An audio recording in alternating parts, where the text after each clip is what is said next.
Welcome to the Short Term Show, the show about short-term rentals and long-term wealth, with real property owners hosting real properties who are crushing it in the vacation and short-term rental space.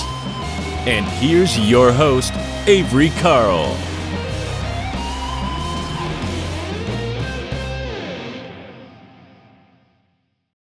This episode of the Short Term Show is brought to you by the Short Term Shop. 30-year fixed mortgages, tax benefits, and long-distance management training made easy are just a few of the perks of owning a short-term rental. The Short Term Shop can help you buy and learn how to manage your property from anywhere in the world. Just go to theshorttermshop.com and click Get Connected. Again, that's theshorttermshop.com, and we are brokered by EXP. See y'all over there.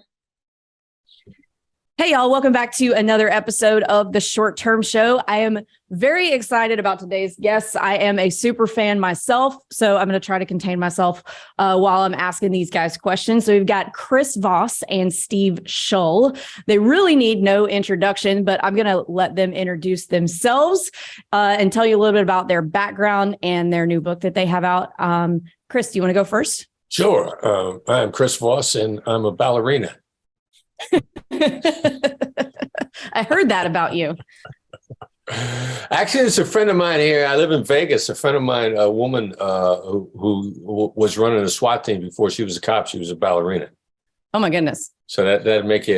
Ballerinas are tough. They're tough. They take a lot of pain. They're great athletes. I'd probably compare myself to a ballerina. She'd be like, "Pooh, you're not tough enough to be a ballerina." But yeah, I'm a retired FBI agent, former lead international kidnapping negotiator for the FBI. Wrote a book on negotiation first called Never Split the Difference, a business negotiation, applying hostage negotiation, emotional intelligence to real life and doing better than anything else. Not perfect, just better than anything else. And then along came this NFL Super Bowl captain, football player, coaching real estate agents, said, your stuff is awesome. Let's collaborate. And ta-da, Steve Shull. All right. He teed you up. Great. How's it going, Steve? Very good. Thank you for having both of us today.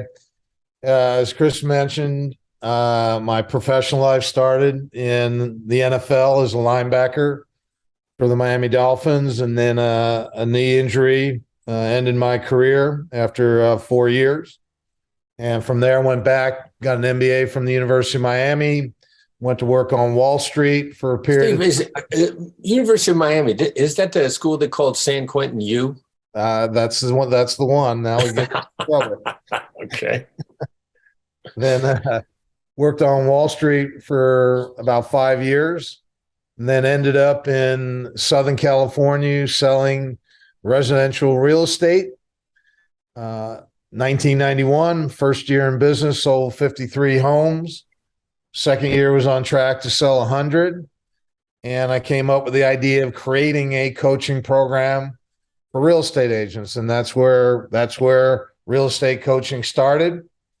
I've been doing that for about 25 years. When one of my clients went to a book signing of Chris's in Malibu and gave me a copy of the book. And one Saturday afternoon, I read it, and it was a light bulb moment for me for my entire coaching career. I've been trying to take all the emotion out of real estate sales and boil it down to fact, logic, and reason. And in reading Chris's book, I realized I had it completely backwards. And you can't overcome emotion with fact, logic, and reason. And I reached out to Chris. We got together. We started with, I said to him, everything you wrote in Never Split the Difference applies 100% to real estate. And so we started out with an 8-week negotiation course, and we did several more programs. And then about 2 years or so, we got together and collaborated on the full fee agent. And that's how we got here today. Awesome. Well, I'm really excited to have y'all, and I have a lot of questions because same as you, when I read Never Split the Difference as a real estate agent running a real estate team, I was like, oh, wow, all of this is very applicable to what we're doing. And there's a lot of things that I am doing wrong that I realized from reading that book. So now, first of all, wrong is a harsh term. Let's to say that you can do something better doesn't mean that you're doing something wrong. And that's what I think. If people changing their habits a little bit, that's kind of the first emotional hurdle. Like, was I wrong? Well, if you didn't know, you weren't wrong. A guy I used to live close to in DC used to always say, I'm willing to be smarter today than I was yesterday.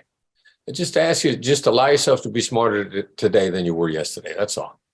Okay. Well, I like that advice. Be easier on yourself. So there's a lot of things I could have been doing a hell of a lot better and am today. But so one of the things that you guys just mentioned that's kind of a universal concept in each book is emotional intelligence. Yeah. And I feel like it's really difficult especially in the real estate agent world, where a lot of agents are really, really, really old school when it comes to negotiation. So they're saying things like, yeah, I'm a pit bull, I'm a fighter, I'm going to go fight for my clients. And what they do is, instead of negotiating like, a normal human, like we're having a conversation, they run straight into a deal and they start busting heads. And they don't, when they really could have just talked to people like a normal human and said, hey, you know what? Here's what my client needs. He's not trying to be a jerk here, but it stops making sense after this point. What can we do to negotiate this, rather than saying, well, if you don't do this right now, then they're walking away. And I think that a lot of agents, that's their default. So what would be your advice to an agent, or, maybe a real estate investor, since that's most of our listeners, who's hiring an agent, about searching out or seeking out emotional intelligence in their agents? Seeking it out or teaching it to them, is finding out whether or not they're teachable. I'll give you coachable. I'll give you a quick down and dirty test for whether or not somebody's coachable. And people who succeed in negotiations or in business are going to be a combination of coachable and /or hardworking. Like, I've run across some people that failed this test that I'm getting ready to share with you, but they were so hardworking that they eventually got it. And this test is just, how quickly does somebody get it? What's your default browser on your laptop? Or what browser do you use on your laptop? Now, if you're using the browser that came with the laptop, and you're succeeding, you're probably hardworking.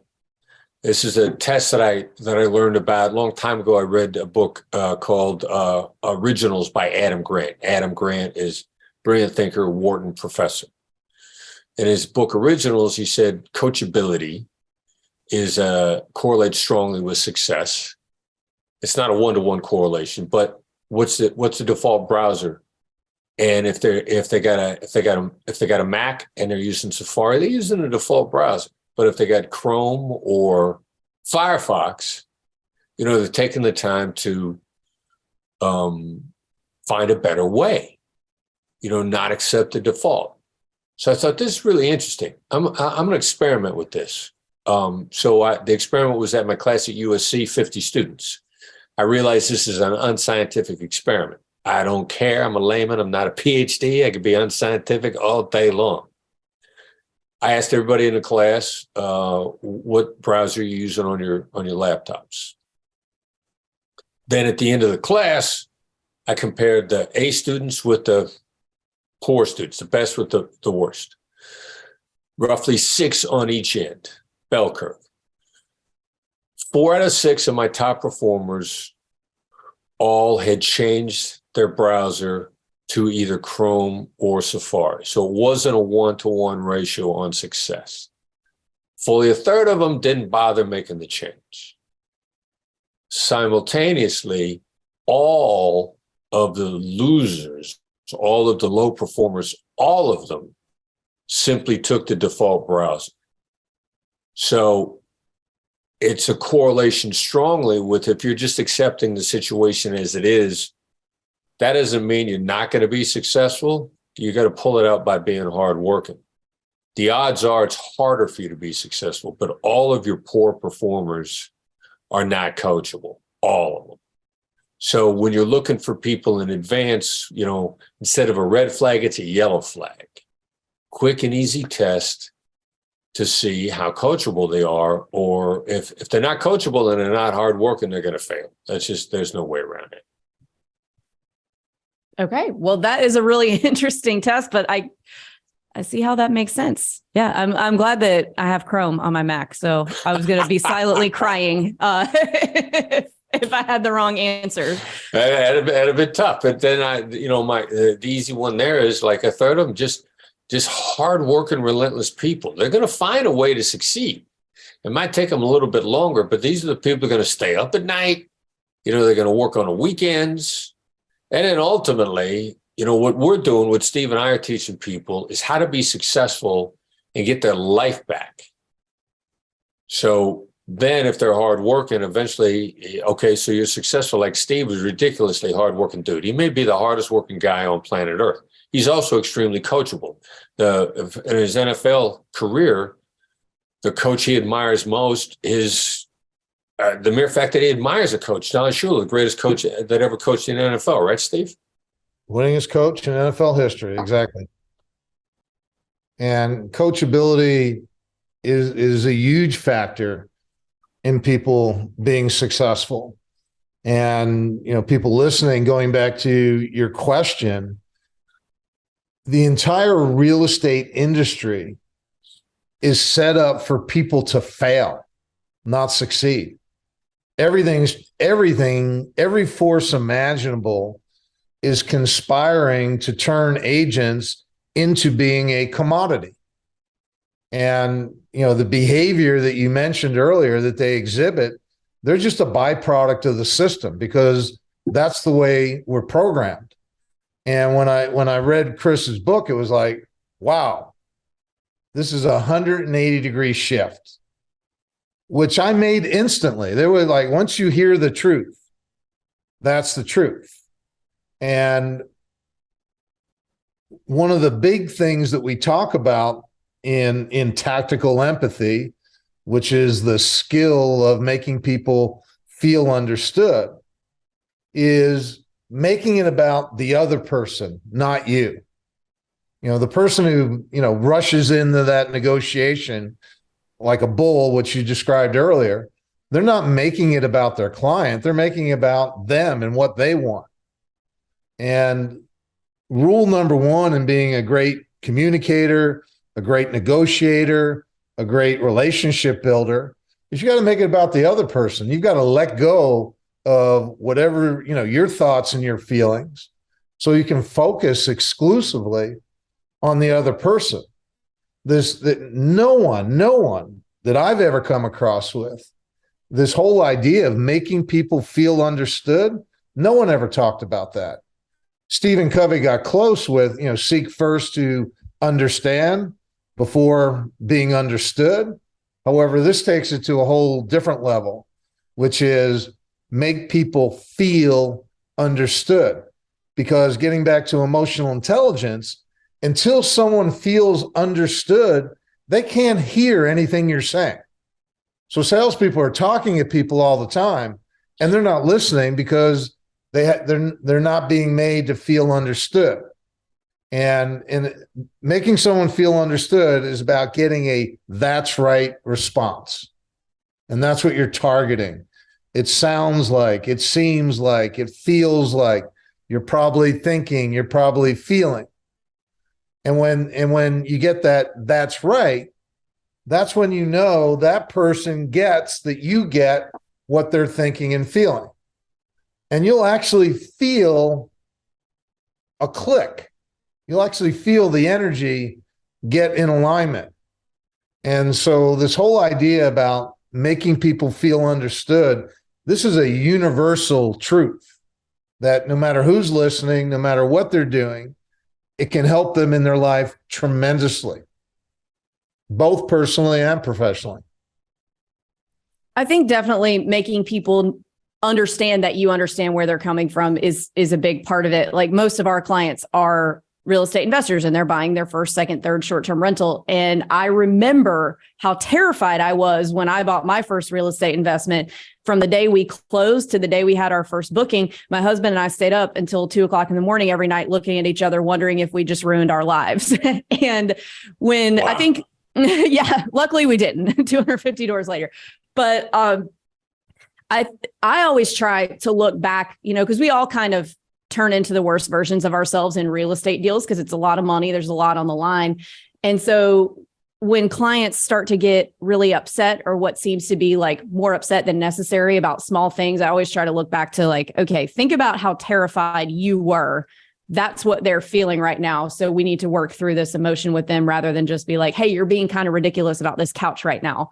Because that's not going to get them through it.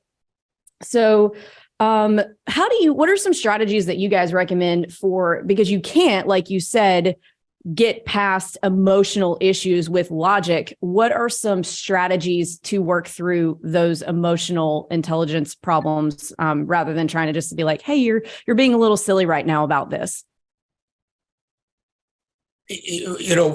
Practice in the little things, everyday interactions with pretty much everybody you're talking to, because this is a game-changing, game-winning strategy for big negotiations. And a sports analogy, I've always loved the sports analogy for a variety of reasons, not just because Steve played in the NFL, but a long time ago, a guy named Jim Camp wrote a book called Start With No back in 2002. Jim and I were friends, we collaborated, and he used to describe negotiation as a human performance event, which means you got to practice if you're going to be any good at it. You got, any human performance event is a perishable skill. So you're not going to try out a new emotional intelligence strategy in the middle of a big real estate negotiation. You're just not. So you got to practice on little people and do swags. You got to do emotional intelligence swag. Do you know what a swag is? I don't. What's a swag? Scientific wild ass guess. So you got to swag, and you got to swag on people's emotions in the moment so that you pick it up in the emotions and you do exactly what you were talking about. Now you understand people's emotions in these big negotiations because you went through similar emotions, but you want to handicap yourself by needing to have had that experience. Well, if you start taking guesses on the little things, you don't need the experience to know what somebody's going through. So the look on somebody's face when you're checking out at the grocery store, looks like you're having a tough day. The Lyft driver, my Lyft driver is supposed to be 3 minutes away. The dude doesn't move for 5 minutes. And all right, so who knows what he's doing? But then he shows up and parks in front of my house on the other side of the street and waits for me to cross the street to come over and get it. And I got luggage, and this person doesn't get out of their seat to help me put my bags in the back of the vehicle. Like, this person's having a tough day, or this person doesn't like being a Lyft driver. So when I sit down in a Lyft with this guy, I'm like, tough day. Instead of how are you, he's giving me all sorts of vibes that he ain't good or she ain't good. So the leveling up your approach to people in your small stakes interactions, instead of saying, how are you, take a swag on how they look at you in a moment. Now you're going to start a conversation. You're going to feel seen and heard. That's your prep for the big negotiations. Tiger Woods practiced constantly, had a swing coach, practiced on a putting green, was constantly on a driving range. Tiger Woods didn't win every tournament he played in for a while by only playing in tournaments. Really good advice. It does take practice for sure. And Steve, do you have anything you want to add to that? Most salespeople, most people have been taught to ask questions. Part of the tactical empathy toolbox is using what we call labels. And again, you're labeling what you think someone is thinking and feeling. And another thing, never assume what someone's thinking and feeling. ask them. And now we've taken it to a different level, Chris has, in labeling what you think they're thinking and feeling. It seems like you're really upset. Seems like you're having a great day. It feels like you're really concerned. These are all examples of labeling. And if you're really not sure how someone is thinking and feeling, then use a mislabel. Put something out there that you don't think they're thinking and feeling. And when you mislabel someone, people love to correct other people. They do. Even if you get it wrong and you say, it seems like you're having a great day, and they go, no, we're having a terrible day, they actually feel good in correcting you. So you can't get it wrong. And, getting back to the whole idea of emotion, when you're labeling someone, you're diffusing any negative emotions that might be going on. And it's not about solving problems. Salespeople are always thinking they've got to solve a problem. No, they don't have to solve a problem. If they can diffuse the emotions, specifically negative emotions, that's a much better way to end up at a solution that's going to be positive. Yeah, I totally agree with that. I think that, doing the whole like pit bull fighting agent thing is actually injecting angst and tension into the deal and doing the opposite of what you really want to do. And then also when someone responds to you in a negative way, like maybe they were short or sharp, or they're just not giving you what your client wants, it's really easy for us to respond mentally, not out loud, and saying, oh, they're just a dick or they're just an asshole, and not thinking, well, why are they responding like that? Maybe their client's being really difficult to them, and they've got, maybe they're upset. Maybe they've had a bad day. Maybe they've got a lot of other things going on. Maybe they've got another deal that's completely blown up that they've just been beat to death on, and they're responding to you in an aggressive way. And you can stop that by saying, well, maybe they have putting yourself in their shoes, because there are very few people walking around out there that are being assholes just for the sake of being an asshole, in my opinion. Do you guys agree with that? Yes, with a caveat. Okay. Because, the people that pride themselves on being harsh, they become addicted to it. They remind me of slot machine addicts.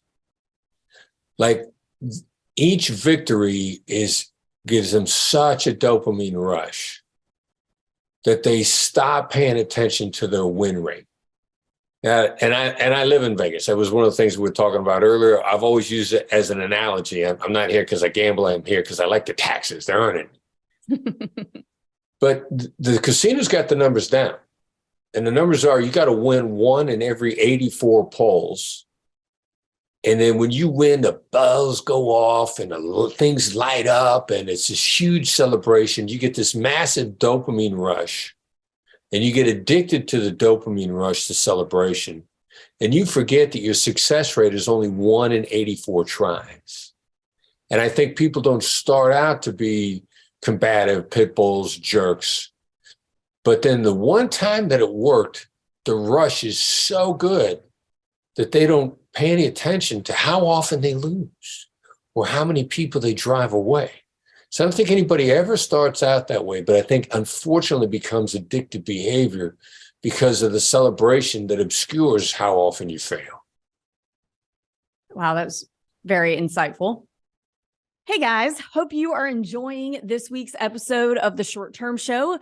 We are loving it. We are loving interviewing all these guests for you guys, and we hope you're getting a lot of value out of it. And we really love you guys. We love you so much that we have created a community just for you. We have a Facebook group specifically for short-term rental investors, and there are tons of great posts every day sharing best practices, learning new things from other short-term rental investors. And we would love to see you over there. The name of the group is the same name as my book, Short-Term Rental, Long-Term Wealth.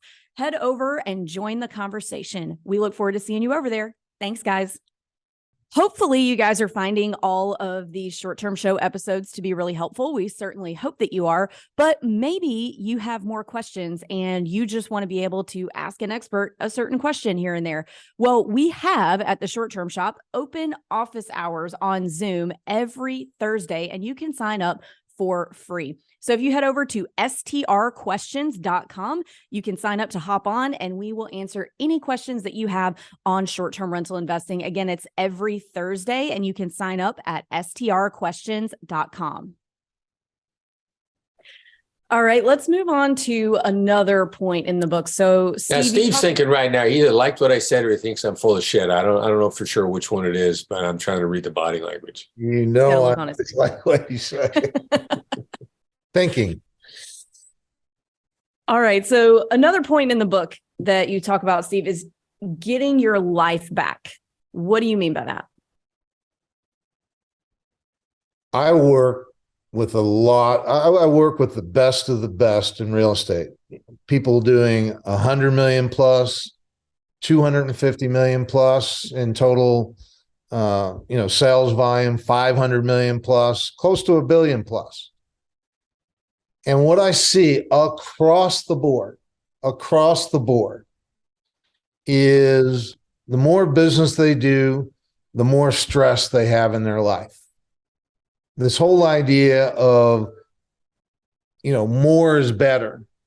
And somehow if I keep doing more and more and more, my life's going to get better, is very misguided. It's not that there's something wrong with more.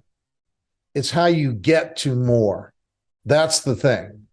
And real estate agents most everyone who's not participating, or everyone who's not participating in our training, they're in the game of chasing, convincing, and closing. It's what you described earlier. They're all going down that path. They're all chasing a dollar. And what all of them are going to find, no matter how many dollars they get, it ends the same way. Poorly. What we stress, it's not how much business you do, it's how you do your business. And ultimately, we want our clients to not only do incredibly well, we want them to be well.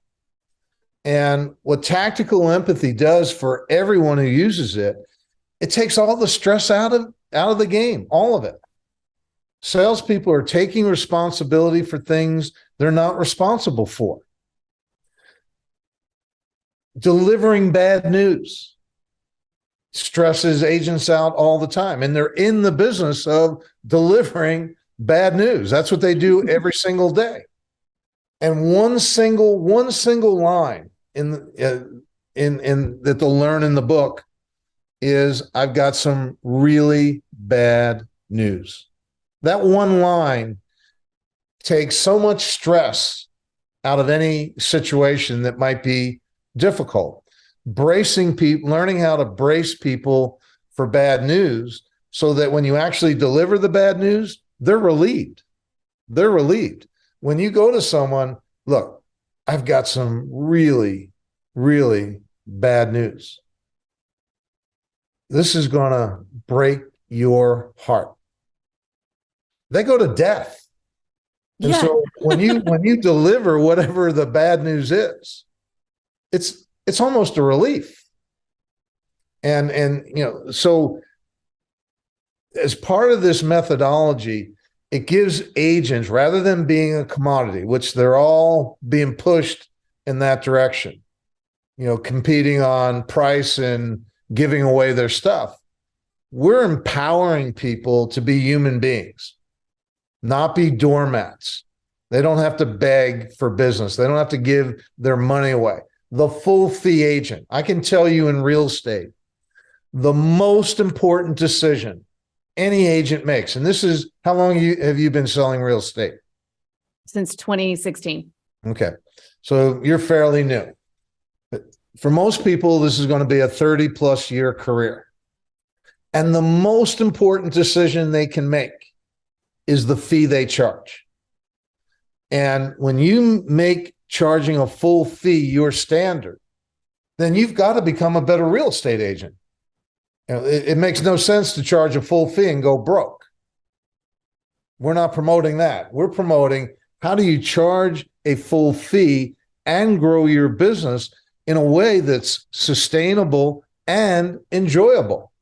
And this sounds outlandish, stress-free, literally. And that's what It tax does sound is all about. Yeah, as a real estate agent, the word stress-free sounds really outlandish. It does. It does. However, if you embrace this methodology, there's nothing to fear to begin with. And it gives you the ability to communicate anything that needs to be communicated in an authentic, sincere way. And your thoughts and feelings aren't in the equation, because it's not about you, it's about them. And people either want to move forward or they don't. One of the big concepts in the book, and this is life-changing for agents, for anyone in sales, is the idea of the favorite and the fool. In real estate, agents think they win or lose business based on their presentation skills and, to a lesser degree, the commission they charge. That's not the case at all. When they get that phone call that someone's interested in selling their home, that potential seller already knows who they're going to work with, or they're leaning strongly in a direction. And your job as an agent is to simply find out, am I the favorite or am I the fool in the game? And if you're not the favorite, that makes you the fool in the game. And not understanding this dynamic and not understanding how to recognize who you are, again, that creates a tremendous amount of stress. And when you understand the dynamic and you understand how to recognize and determine who you are, boy, your life, you talk about getting your life back, you're getting your life back. Yeah, that's really, really awesome advice. And how do you, so if someone calls either to list their house with you or maybe to hire you as a buyer's agent, what are some clues that you might be the favorite or that you might be the fool? What are we looking for there? The biggest thing you're going to ask is what Chris calls proof of life, from the hostage negotiation world. Is there a deal here? Is there a deal here with you? And it comes down to a very simple question. I'm curious, of all the people you could have reached out to, why me? And when you ask that question, they're going to give you their perception of your value. They're going to tell you how they perceive your value. And that is going to be a strong indication of whether you're the favorite or the fool. If they say, you sold our best friend's home, you got a really great result, they loved working with you, we went on to your website, we love the way you present property, we went on to Zillow, we looked at all your reviews, we love what Sally Smith said about you. If you get a robust response like that, that's a pretty good indication that you're the favorite. Versus, we went online, we looked at your website, and we decided to call you up. That's not a lot of reason. They could do that with a million different agents. And so what you're listening for is their response to the question, why me? All right. So what is your response then if you figure out, okay, I'm the fool here? Then you're going to exit gracefully. Oh, you don't try to change their mind? No, not at all. This is another big premise. Chris mentioned we live in a Las Vegas world, meaning we live in a world of probabilities. And what we're teaching, our methodology, is we only want to go after the business where we strongly feel we're the favorite. And that means what we're saying to agents, you can sit at the table where you have an 80% chance or greater of winning, or you can sit at the table where you have a 20% or less chance of winning. We're only going to sit at the 80% table. we're going to concede where we might have a 20% chance or less. We're willing to walk away from that because I don't want to go on 10 appointments to get 1 or 2. I want to go on 10 to get 8, 9, or 10. And so there's only so much time in a day. You can't, you don't want to do every deal and you can't do every deal. So we want to stay focused on where those opportunities that we deem high probability, and we're willing to forego those opportunities that we don't think are high probability. And again, that goes against the grain completely in real estate because every agent's out there fighting for every single deal. And, you know, and then what are they fighting with? Fact, logic, and reason. And, you know, so they're fighting a losing battle, and that's why they're all so stressed out, even when they're selling a lot of homes. That makes sense. So you want to sit at the table with the people who like you rather than sitting at the table trying to convince the people who don't like you to like you. I don't want to convince anyone of everything, of anything. And Chris has a great saying. We love this. When you're explaining, you're losing.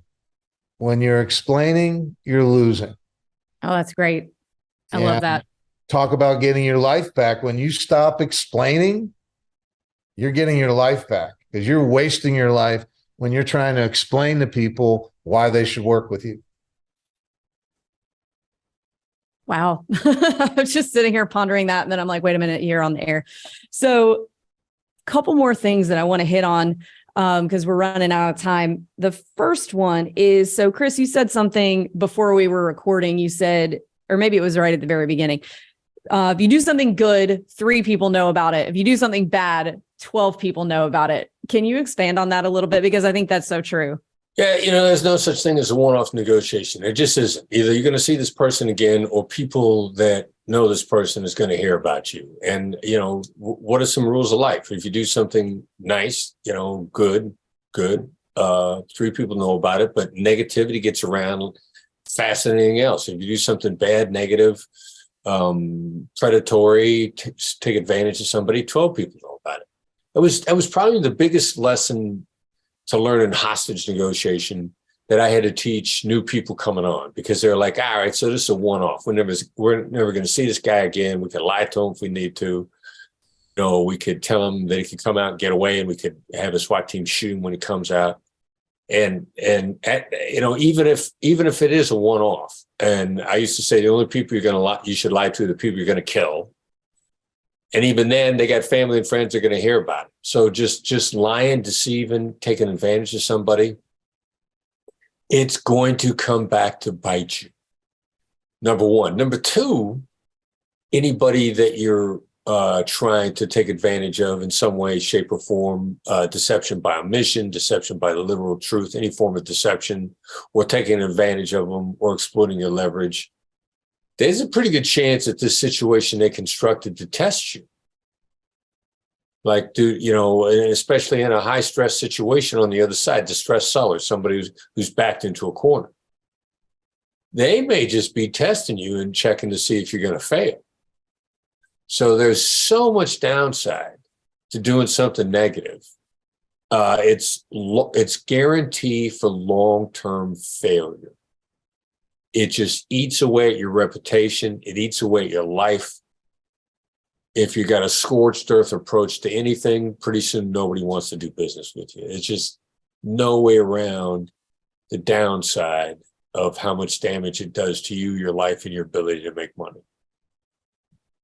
Yeah, I've definitely seen that in this business more times than one. That's rough out there. And then nobody goes around and says, hey, you know, they did the best job ever. They don't talk about it when you do something good, only when you mess up. Yeah, you're the subject of cocktail party conversations when you've done something bad or done something wrong. People love talking about that. That's why that gets around. Yep. So last thing I want to talk to you guys about is what are the top mistakes that you see, maybe with agents or maybe with real estate investors when they're negotiating on a deal?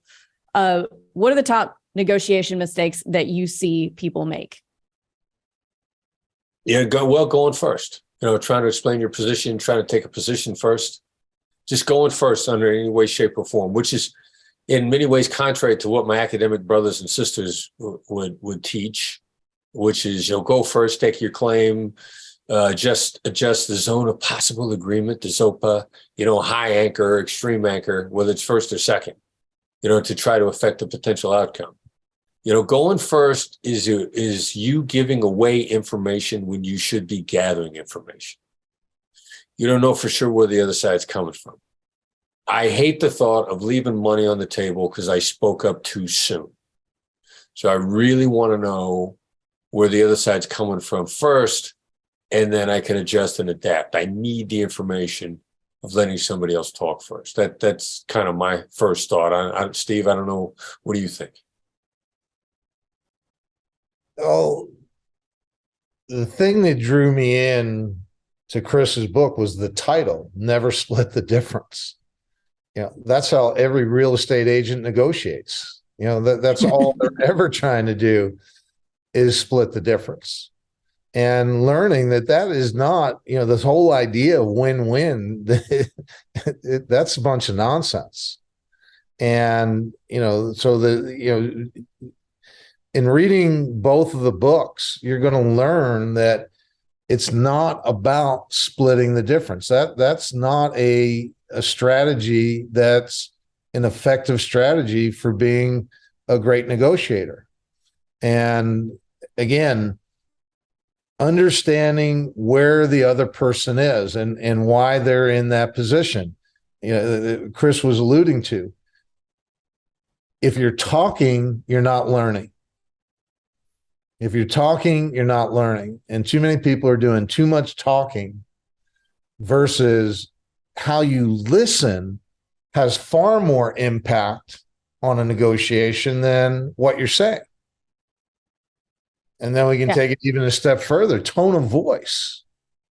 Tone of voice alone can be way more important than what you say. So there's a science to how the mind works. And when you understand that science, if someone wants to put in a low offer, look, you're probably going to think this is an incredibly ridiculous offer. You brace them first for what they're going to get. So when they get the offer, it's not nearly as bad as you just set it up to be. There's all these things that you can be doing when you understand science of mind to become much more effective in your negotiations.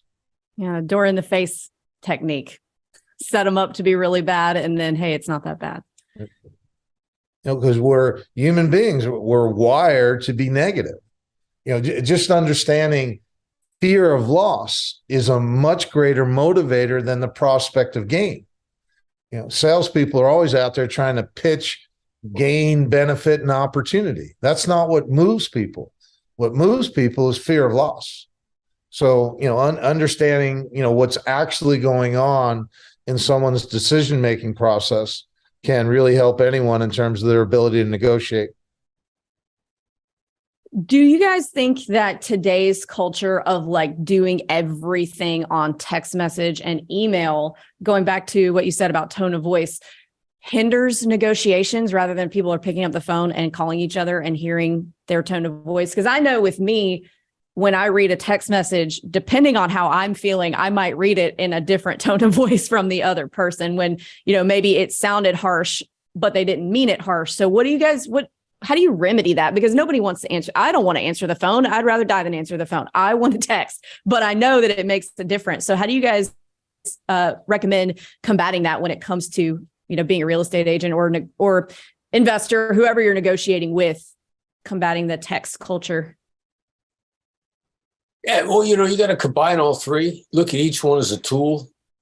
Take the fact that, your text, your email is going to be heard based on the other person's mood. So the real problem with text and emails is that if you look at it as using them to play chess, people are trying to make 7 chess moves in one move, one communication. And if you look at it that way, that's just silly. So if you cut them down, just try to get one message across per communication, and then take into account, how can I word this what can I add to soften it? And it's usually not emojis, although occasionally an emoji might help. But it's going to be a combination of, your question marks, exclamation points, periods, dots, dashes. I mean, look at it on the whole thing is how you can help it land gently and genuinely.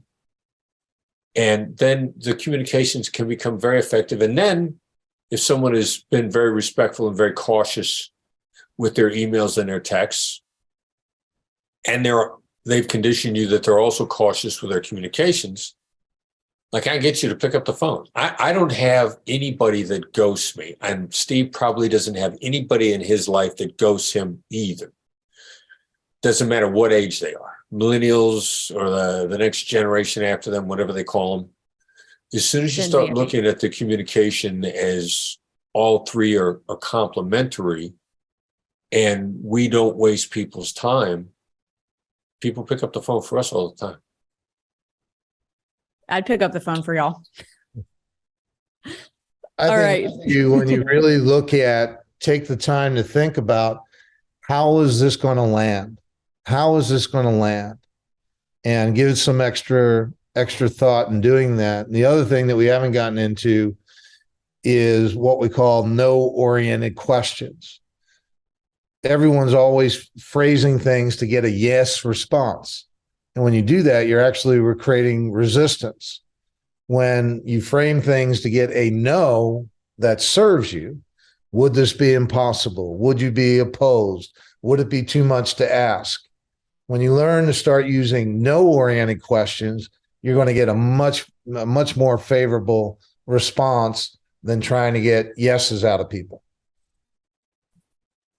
That's okay. That's a really good one too. Man, I can keep you guys on here all day, but I know you guys have stuff to do better than talk to me.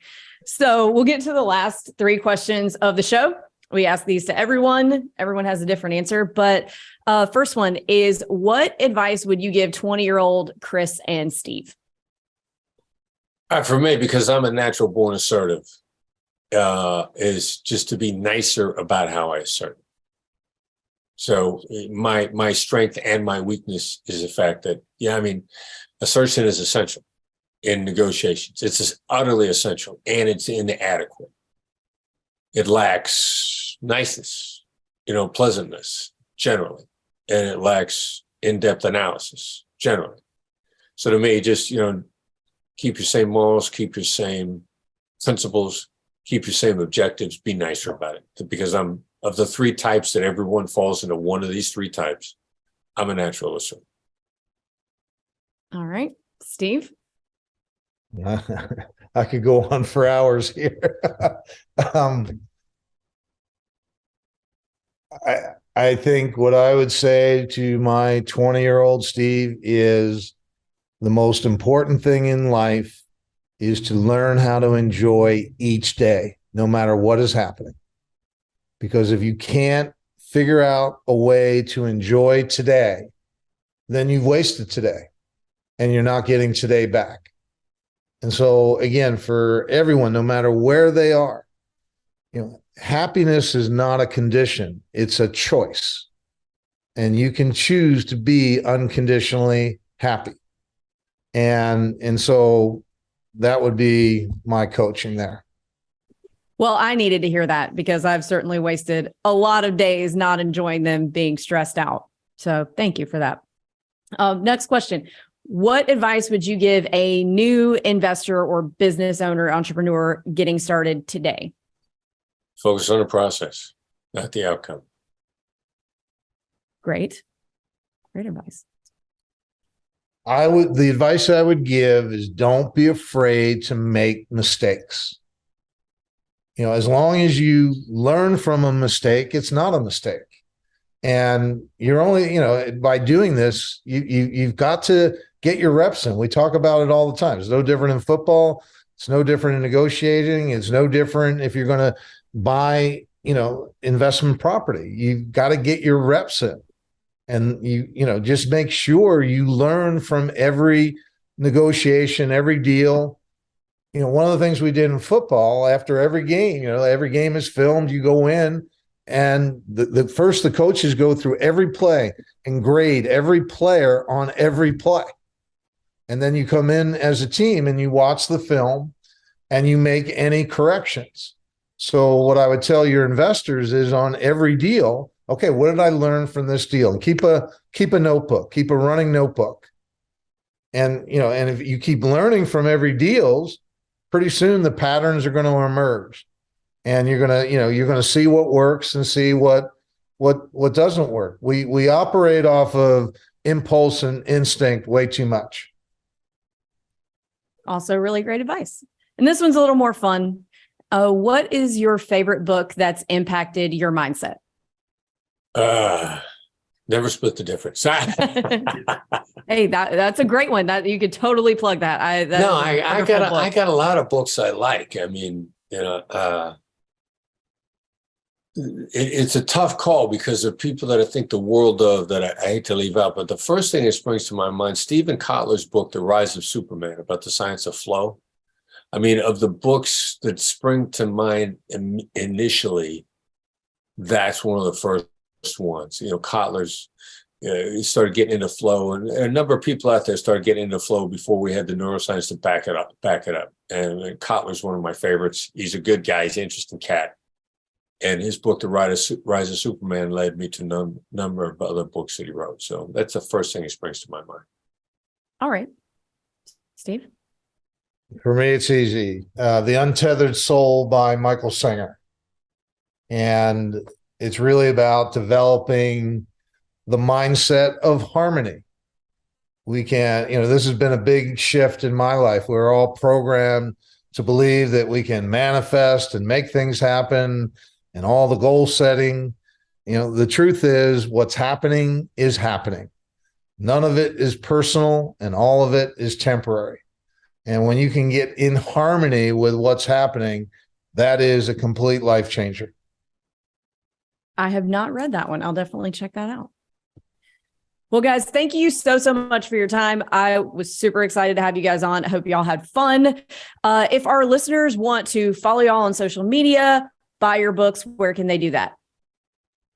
Well, if they come to our website, blackswanltd.com, BLACKSWANLTD.com, you can find out a whole range of services, and including our overall any sort of negotiation advice, and it is also an avenue to stuff we're doing for negotiations in real estate, anything related, and so that's one avenue. And I know that Steve's probably got another avenue to come directly to him as well.